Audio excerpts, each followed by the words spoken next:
background behind this talk. It's going to do two things. So first of all, it's going to go through a case study of some problems with a well-known standards body. And then at the end, present a bunch of solutions that some of the people who contributed to the talk came up with. So this was actually the product of a number of people, and I'm the sort of designated lightning rod who got to put his name on it, and the rest are all contributed anonymously. So some basic terminology. Standards is a very loose term. So in this case, you can have things that are international standards which have no known implementations, and you can also have things which are drafts. So not draft standards, but simply draft documents that have been around for 20 years and that have a billion devices using it, but they're not actually standards. So I'm going to use a very loose definition of standards as just whatever you want it to mean. And there's also the term standards body bureaucrats. So bureaucrats is usually a negative term. I just mean it in the dictionary definition of an official working in an organisation or government department. So you've got the officials that work within this organisation, and then you've got people on mailing lists and contributors and stuff like that who are not included in that. And occasionally I'll try and compare it to what other standards bodies do, like ISO, ITU, ETSI, that sort of thing. The oldest one of these is ITU. Technically, ITU-T for standardization, or ITU-R, because there's different parts of the ITU. And these guys have been around for quite some time. That's the original founding document of what eventually became the ITU, dating from 1850. So they've had quite a long time to get their act together. So some of the problems are you've got essentially pay-to-play standards. So you've got standards body bureaucrats who act as consultants to third parties who want pet standards. And they're also the people who decide what gets adopted as a standard. So ISO, for example, has fast-track standards. You take an existing non-ISO standard and you submit it for fast-track processing in, according to them, about a quarter of the standard time. With the standards body, you pay a standards body bureaucrat to act as a consultant for you, and they're also the people who decide which standard gets adopted. So the most heavily documented instance of this happened in about 2008, 2009. It was the extended random. So essentially it was an NSA backdoor into TLS. And it had two authors. One of them was a NSA person that nobody had ever seen before, and the other one was the chair of the TLS working group. And a comment from the chair was that I have fairly limited insight into this. I was asked to help design something with a set of parameters in a way that would be most tasteful for TLS. In other words, I was paid to get this through the TLS working group. And again, in the standard, this is text taken from the standard. It was supported by the US Department of Defense, which, as anyone who's read these things knows, Department of Defense is code for the NSA. So the NSA paid for this standard. And then there's lots of comments. This was fairly heavily documented at the time. I won't sort of read out all of these things, but it's just the background, how this happened, and so on and so forth. And there was a comment from a cryptographer saying, for such a tiny set of proposed extensions with such an impact, these proposals generated a pitiful amount of discussion and virtually no skepticism from the IETF. It just sailed straight through because the chair of the TLS working group was the guy behind it. So, how to spot a pay-to-play standard? One obvious one is there's no obvious purpose for it. This standard for storing key bits upside down exists to provide a standard for storing key bits upside down. There are actually standards that pretty much say this in the abstract. Mostly created and driven by a standards body bureaucrat, possibly co-authored by someone who's never been seen before in the standard. And that's, you know, the obvious example of this is the NSA person and the TLS working group chair. Passed the relevant working group with little to no debate, shepherded by the standards body bureaucrat who was also involved in creating it. And there's another sure sign there. And again, this is a quote from a mailing list. Is anyone aware of a 15-year-old standard? Any implementations? Response, I'm aware of one that's proprietary. So that was pretty much guaranteed to be a bought standard because nobody's implemented except one private customer. So you've got pay-to-play standards, you've got pay-to-play participation. Many of the important decisions are made at pay-to-play meetings, so that's some of the examples of the places where you get to fly around with if you're involved in the standards process. So basically, if your employer has enough money to send you there, you get to participate. And if your employer can stack the room, even better. This is a case study, one of the John Does. Manager at a small company shells out to send one of their employees to one of these standards body meetings. So, well, again, that's from the website. It was hosted by Google. There were Google posters on the walls. Everyone was in Google shirts. Google sponsors the lunches. In his words, any attempt to provide any alternative view that wasn't Google's basically got shouted down. And his response to his manager was, please do not ever send me to one of these again. Approximate cost, so that was the economy, airfare, accommodation, registration, wages, and so on and so forth, was about 10,000 Australian dollars to attend one single one of these pay-to-plays. And you might have to attend a dozen of them for one of the longer standards. So companies like Google, who like to stack the room, are easily spending six-figure sums to actually do this, to get their standard, or to get what they want into the standards. Again, there's pay-to-play participation. Some working groups have been entirely captured by players representing a single industry segment. So one that I've been involved with quite a bit recently is TLS, and pretty much nothing exists outside the US. There's a couple of small minor exceptions like telcos and the like, who pretty much can do their own thing anyway because they're big enough. Again, post to the mailing list, I did a admittedly very unscientific poll. Could anyone on the list who works in embedded SCADA industrial control, which has a huge TLS use? TLS is basically the secure substrate for half the internet and lots of things off the internet, including SCADA and embedded. So I wanted to find out, who in the standards group represents SCADA, embedded, whatever, industrial control. Waited for 2 weeks, 0 responses. There was nothing.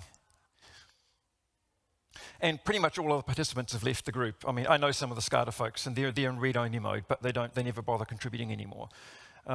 Because their input doesn't count, so why bother participating? See the previous quote, please don't ever send me to one of these again. So basically the group's become an echo chamber of pretty much web browser vendors and web content providers and just web everywhere. Again, a great quote there. There was asked something about SCADA, and the response was web browsers, web this, web browser vendors, web, because nothing else exists outside the web. So in contrast, ISO has a systematic review process to ensure that these standards are globally relevant. So the idea is that the standards are implemented and used as broadly as possible. In fact, there's something in the World Trade Organization about barriers to agreement. So they've got an obligation to make sure that they represent all groups that are going to be using this standard, not just one particular industry segment that's captured the working group. Another case study, HTTP2.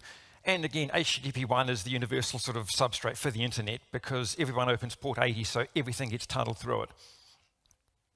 And so HTTP2 was basically designed to minimize content, to optimize content delivery for large content providers. I always think of it as HTTP for Google and similar providers because it's designed to make their work easier. And so there was a concern when HTTP2 appeared by people who were using HTTP1 as a universal substrate that people would automatically ask for HTTP2 because 2's bigger than 1, therefore we must have some 2. So a multinational organization actually requested a header flag for HTTP2. So just a single bit flag to say, this is not being used for content streaming and whatever. It's simply a universal substrate in the same way that HTTP1 is. So it would have made HTTP2 work as the same universal substrate that HTTP1 is. The response was, let them eat HTTP1. So basically, we're forking HTTP. There's HTTP1 for everyone else and HTTP2 for the people involved in creating it. And the result was predictable, and these are pretty much quotes. When are we going to support HTTP2? Why don't you support HTTP2? It's been around for a while. All the browsers support it. Why don't you? It's a bigger number, so why are we still using 1 and the browsers are using 2? So in contrast, for ITU participation, everything needs to be backed by a country. So you can't have, for example, one particular special interest group or one particular organization stacking things because you need to get a country representative to support it. Now, admittedly, it's not perfect because you can still end up with particular countries pushing geopolitical issues. I won't mention names, but you can probably guess who. But it does solve the problem of working group stacking. For example, Cisco really, really wanted to get their ideas on MPLS through the ITU, and they couldn't because they couldn't stack the working group, which upset them no end. But they had no problem doing it with the IETF. And there's a bunch of other examples of this. If you're familiar with VRRP versus CARP, and there's things like EST, which Cisco came up with. So there was already 3 existing standards that did exactly what EST does, but Cisco wanted their own, proprietary pet standard. So now there's a 4th one, which is Cisco's EST. They were also, from statistics, they're the largest employer of IETF contributors for the last 20 years. So, and overall, in fact, 35% of all RFC authors came from just 10 companies. And those are probably the important ones because there's millions of these standards, which, well, not millions, they're up to about 10,000. But probably about 9,000 of them are ones that almost no one ever implements. So, if you look at the fact that 35% of these came from 10 companies, that means most of the really important standards came from just a tiny number of vendors who have more or less captured the working groups. So the standards, alongside pushing through any standards they want, they can also block any standards they want. One example of this is something called TLS encrypt then MAC. So for non-cryptographers in the audience, there are two ways you can authenticate and encrypt something. You can either encrypt it first and then authenticate it, which is the correct way of doing it, or you can authenticate it first and then encrypt it, which is the incorrect way of doing it. I won't go into the details, just take my word for it. For historical reasons, because it wasn't known when TLS was designed, TLS did it the wrong way round. And so there's a proposal for a very simple change. So you just swap the order of two operations. Instead of doing the authenticate first, then the encrypt, you do the encrypt first, then the authenticate. The RFC is actually, there's lots more boilerplate than actual text in there saying swap these two operations. And it's a complete no-brainer fix. And it's, it's a couple of lines of code. So it seems pretty simple, and it got all the way through to the final thing just before publication, and then for some reason the working group chairs kept blocking its adoption when the work was nearly complete. There was no obvious reason, they just kept blocking and blocking getting it published. Eventually I applied the nuclear option, so basically I called for a vote of no confidence in the working group chairs for blocking this no-brainer fix to a decades-old security problem. And suddenly all the objections went away and it sailed through without any more objections. A more extreme example, again, because I'm involved with the TLS working group, I'm using examples from TLS, but I'm sure there's lots of examples from other working groups. In fact, the reason why there's so many John Doe authors is people heard about this and read through it and said, oh yeah, can you add this and can you add this, and I want something else added here. Anyway, this is a profile for long-term support in long-lived devices. So again, SCADA, industrial control, the groups that aren't represented on the TLS working group. So you're looking at 10 to 20-year lifetimes. And it's nothing. It's just a common sense list of, do this and this and this and this, and then hopefully in 20 years' time you'll still be fine. Don't do these stupid things, do these non-stupid, I hope, things. So it was posted in 2016, asked to delay publication until TLS 1.3 was finished, so as not to interfere with the process. So, okay, I'll waited for TLS to be published. At the same time, there was a draft called TLS Feature Freeze, so no new changes to TLS 1.2. But LTS was explicitly excluded from the feature freeze, so I could still go ahead. So once TLS, remember this was, the initial thing was wait until TLS 1.3 was done. Once TLS 1.3 was done, this changed to, we've got TLS 1.3 now, we don't need LTS anymore. But one of the standards body bureaucrats said, put it through the independent track and you'll be fine. The same bureaucrat who told me to put it through the independent track then blocked it once it was in the independent track. So he started off by inventing this series of arbitrary hurdles that I'm not sure, I don't think any other RFC has ever had to clear. And then eventually it was rejected on the basis that this frozen draft didn't permit it. So I then pointed out that LTS was explicitly excluded from frozen, and the author of the frozen draft said this does not cover LTS, but it was blocked anyway. And the next thing was, there's a dispute process you can follow. So basically, a standards body bureaucrat gets to decide whether another standards body bureaucrat's actions were correct. Potentially even the bureaucrat who told me to put it through the independent track and then blocked it once it was on the independent track might even be the one who gets to decide whether his own actions were correct. I don't know. If you want to follow some more detail, the standards body is actually working to make this even harder. There's a working group called ModPod, which I started reading and then my brain started dribbling out of my ears, but you can try reading it, but it's painful. So basically that was 9 years on this one draft, and at the moment I just don't have the energy anymore to continue. It's pretty much a hopeless cause because the bureaucrats can just block anything they like. There's a claim that standards body doesn't vote. It's technically correct in that the plebs don't vote. The bureaucrats get a vote, so feudalism, it's your count that votes. Also, anyone who attends the pay-to-play meetings gets to vote. And the votes are taken by measuring the volume of people humming in the room. And there's a reason for this. One of the participants was blind, and so in order to help him out, they did this humming so he could also hear the votes. So basically, even though technically the standards body doesn't vote, in practice it does vote. Or at least a privileged subset of the standards body gets to vote. So you get this problem that important decisions are actually made at these pay-to-play meetings and then announced as a fait accompli on the mailing list. So, the equivalent of, we all decided at the meeting in Tahiti last week to do X. Too bad you weren't there. An example of this was my own work in progress. So the encrypt then MAC RFC was debated without my knowledge at a pay-to-play. I only found out afterwards from someone else who'd been there that, oh yeah, they talked about the thing you were trying to get through in your absence last week. And essentially it was, yeah, we talked about this behind your back at the pay-to-play, and for some reason there was no enthusiasm for it. because I didn't even know it was being discussed and therefore couldn't participate. So the ITU, in contrast, works by consensus. They have this really kind of a strange reverse voting thing. So there's the chair will ask, do we have consensus? If there's no objection, the standard's approved. If there's an objection, then it's noted with, it's a comment saying there was this objection, but we still approve it. If there's actual opposition, typically you need to retry, because if there is strong opposition to a standard, that means you haven't achieved consensus, so you need to fix something. And the absolute last case resort is you put it to a vote. That's a sign that you failed, because you failed to reach consensus, so you're forced to go to vote. So basically, the standards body doesn't vote except that it does, and the ITU votes except that it doesn't. Another problem is the revolving door. So for people not familiar with this, it's basically the movement of employees from public sector jobs into private sector and then back into public sector. And for the standards body, it's within the standards body.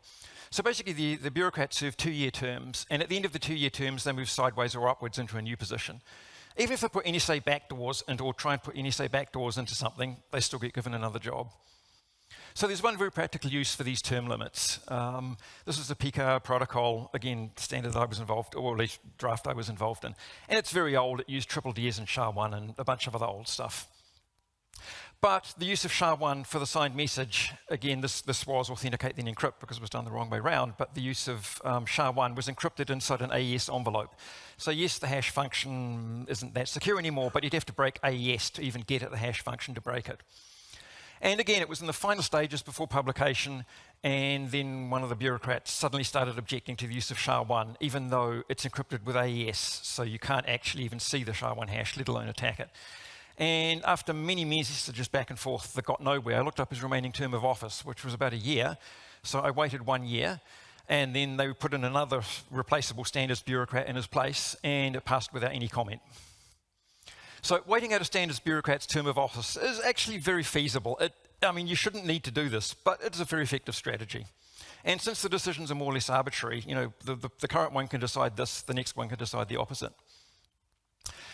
So the standards body bureaucrats are appointed by other bureaucrats. There's this thing called the NOMCOM, which does that, and it's pretty much decided at the pay-to-plays. In theory, you can do it via phone. There's a comment there from someone who's tried that, participated in 2 days of remote meetings, was so appalled at the pointlessness of engaging that I now pay someone else there just so we have a spy in the room. So in theory, it works. In practice, that's what you get. And obviously, only the usual suspects get to be on the NOMCOM. It's your count that votes again. There are some other issues. Positions like things like area director are practically a full-time job. In theory, anyone can apply, but you need to be either independently wealthy or have your employer pay for it. So the positions invariably go to representatives of large vendors or people who've made a living out of getting standards through the standards body. Compared to the ITU, standards bureaucrats are appointed by the same consensus process as standards themselves, so you've got this kind of strange, not quite voting. Everyone gets a say, so it's appointment by consensus, not by cabal. There is an attempt to make it geographically balanced and gender balanced and other things. And there's also a very conscious attempt to replace the old blood by new blood, so you get new blood in all the time rather than just a couple of people who've been doing this for 20 years circulating around the same positions.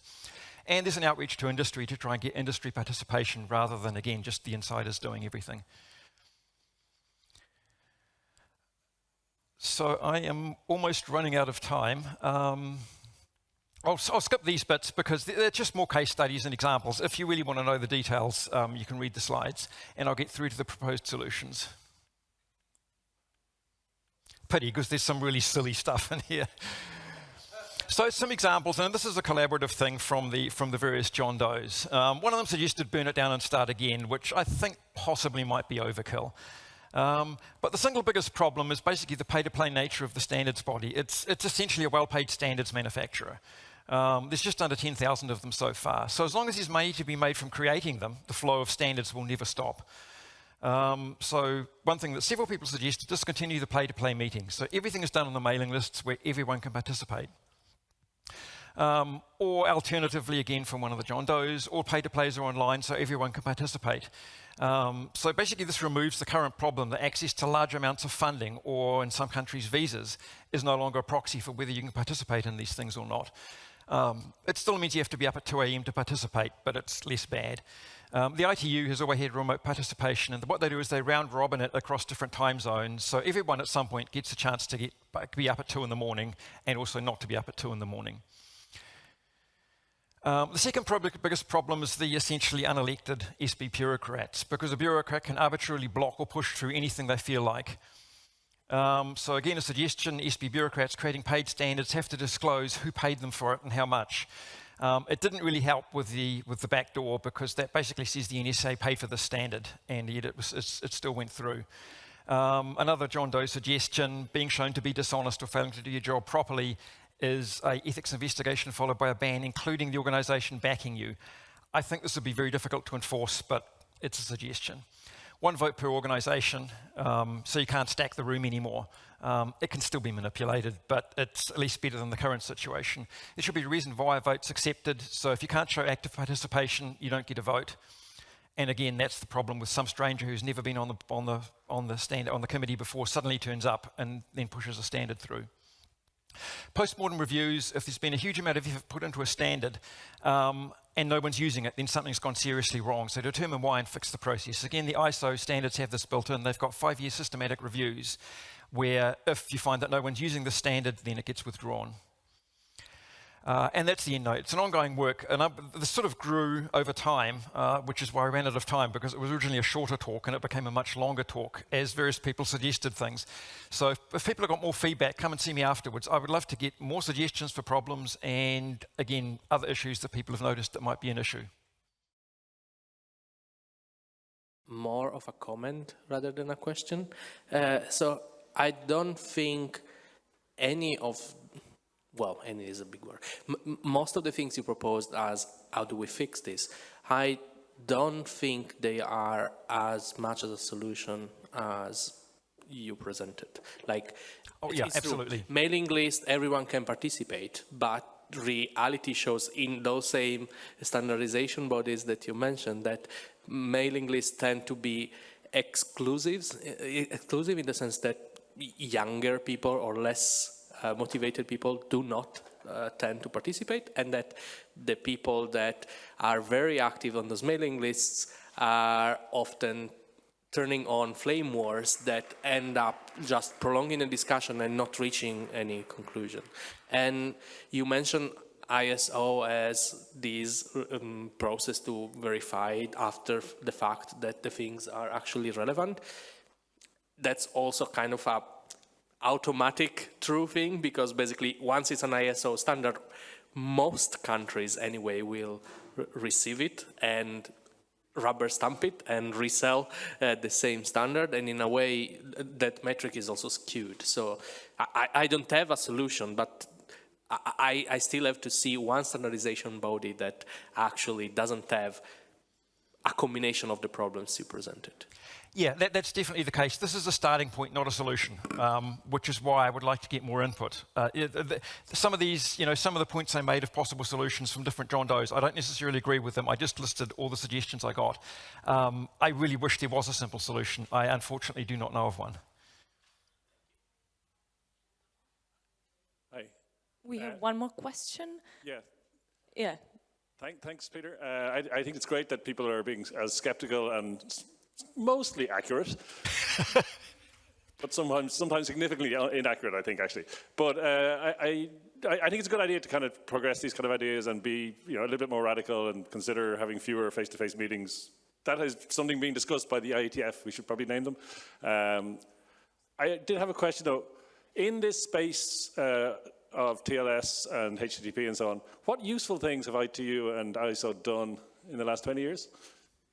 Well, because TLS, that's actually a bit of a trick question, because it is an admittedly trick question. The IETF and ITU have a non-compete, so the ITU will not step on the IETF's toes and do any TLS standardization. So they, as a matter of courtesy, can't do anything.